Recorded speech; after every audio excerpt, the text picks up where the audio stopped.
চৈত্রের শিলাবৃষ্টির সাথে ঝড়ো হাওয়া আরও অন্তত এক সপ্তাহ দেশের বিভিন্ন স্থানে বিক্ষিপ্তভাবে চলবে, এমনটা জানিয়েছে আবহাওয়া অধিদপ্তর।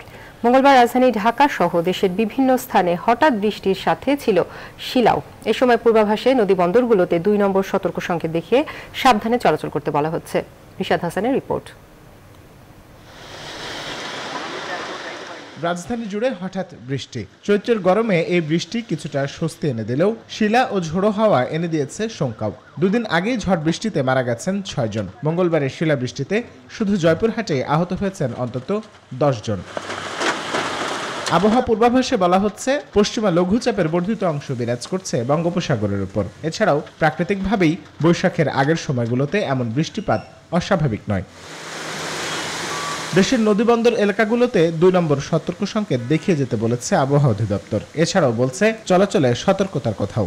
পাহাড়ের মতো অনেক দূর থেকে যদি লাইটনিং দেখতে পারে তাহলে ইমিডিয়েটলি যাতে সবাই শেল্টারে থাকে, কারণ এইসব বজ্রমেঘ অল্প সময়ের মধ্যেই যে কোনো জায়গায় চলে আসতে পারে এবং বাতাসের গতিবেগ অনেক বেশি থাকে।